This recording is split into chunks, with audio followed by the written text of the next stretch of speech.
All right, welcome to another video. You might notice this is a bit different as, well, I have entered the 21st century and we'll be recording this on an iPad, trying things out, so it might go a little bit poorly, but yeah, yay for new technology. I will pause to let you gasp in awe and possibly applaud. All right, so we are going to talk today about finding area in between curves, okay? So we have found area before, and technically we've been finding it between curves, but it's always been between the x-axis and the function. Now we're going to talk about finding area between two different curves. So we got a problem to start us out here. Find the area between y equals x squared minus 4 and 2x minus x squared. So to get us started, I think the first thing we should do is graph this particular sort of setup here. So I'm going to draw myself some coordinates here. Boom, y, x. Okay. So let's go ahead and graph first y equals x squared minus 4. So that is the parent function shifted down 4 and looks something sort of like this. So that's y equals x squared minus 4. And let's go ahead now and graph the other one. So this one is, the transformation's a little bit more difficult, but I can see that factoring out an x, I get y-intercepts at 0. Did I say y-intercepts? X-intercepts at 0 and at 2, which is also where the x squared minus 4 goes through. So they share that x-intercept. And so since the leading coefficient is negative, it's concave downward, so it looks something sort of like this. Bam. That is y equals 2x minus x squared. Okay. So the area that we're interested in finding is this area right in here. So, fun fact, while negative area was once possible, in this sort of scenario, we always have positive area. We're not thinking about finding the area back to the x-axis. It's always in between them.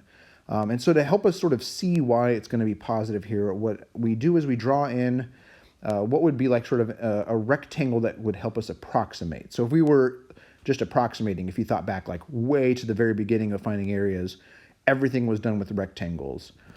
So that's what we're going to sort of do is like draw in just an arbitrary rectangle like so, and think about like, well, how do I find the area of that rectangle? So let's do that. So we're going to set up the representation here. Well, the first thing to think about is the base length of that rectangle. So we're going to have an infinite number, which means that we're going to be thinking about very tiny, tiny horizontal lengths, which we represent with a dx. So I'll come over here and go, cool, base length, dx. Okay. And then we're going to go ahead and represent now the height of the rectangle. So the height of the rectangle.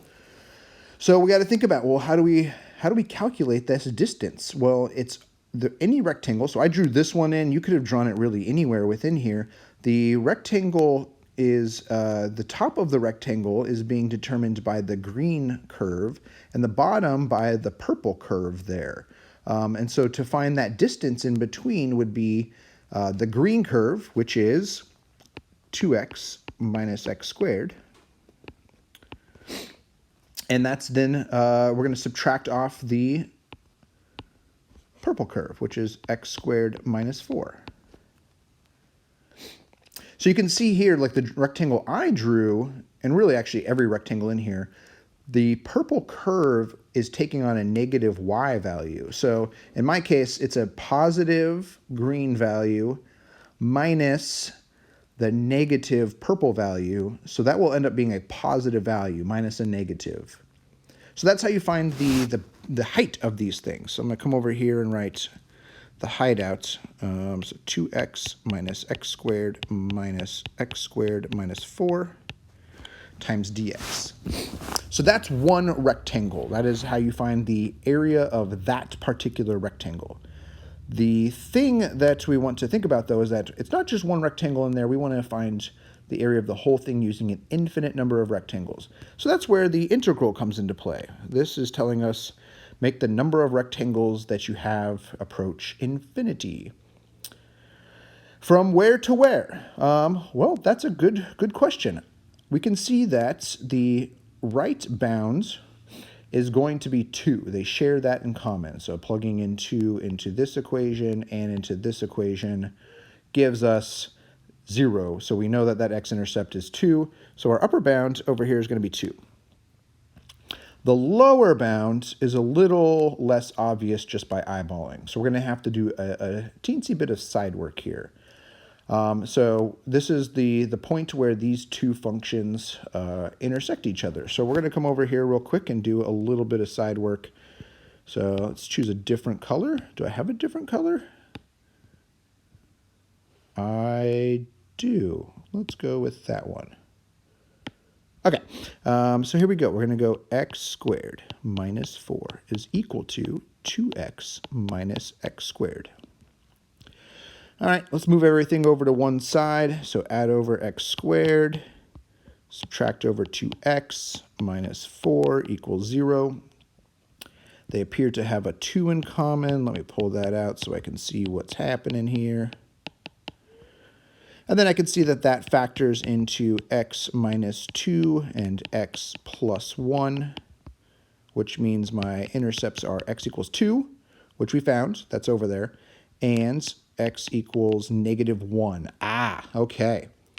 So then that must be what this point is. So this is when x equals negative 1. So that's our lower bound over here. So we're going to find the area between negative 1 and 2, because that's the area bounded by this. If we go beyond that, we start to get into areas that aren't bounded, which means they're infinite areas, and that's not worth anything at all. Cool. So another way of writing this would be the integral from negative 1 to 2 of, if I subtract this, I'm going to get, let's see here, I'm going to get negative x squared plus 2x, sorry, negative 2x squared plus 2x plus 4 dx. All right. At this point then, I can take the antiderivative, which is going to give me negative 2/3 x cubed plus x squared plus 4x from 2 to negative 1. And then substitute in our values here. So negative 2/3 times 2 cubed plus 2 squared plus 4 times 2 minus negative 2/3 negative 1 cubed plus negative 1 squared plus 4 times negative 1. All right, and then if we evaluate that, let's see here. We're going to get negative 16 over 3 plus 4 plus 8 minus 2/3 minus 1 plus 4. I'm distributing that negative as well as I go along here. All right, and so now, let's see here. What do we get? We get 14/3 when I combine the thirds together, and that's 12 plus 3 plus 15. So that'll be 44 over 3 plus 45 over 3, which gets us 59 over 3 as our total area there. All right. So there you have it. That is our how we find the area between the curves. So to recap, sketch the graph. That's something you're going to want to do. Let's see, can I highlight here? Yeah. So sketch the graph. That's always a good idea. And then you're going to want to think about the approximating rectangle. So I always draw in just sometimes it's called like a typical rectangle or approximating rectangle. I draw one in and think about the dimensions. What's the base? What's the height? And then from there, start setting up stuff. Something that you might end up needing to figure out is, well, where does it intersect these things? And so you might have to do your algebra in order to figure that out, which is what we did right here. This is our algebra to figure out where these two curves intersect each other. So without a calculator, it'll always be things you can find.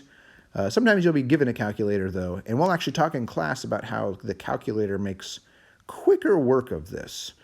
So that is what we are going to be doing in class. So take the survey after this and come ready to do things like this. And if you do have a graphing calculator, bring it along for the ride, because I will show you some neato tricks. Yes, I said neato. Anyways, thank you, and I will see you in class.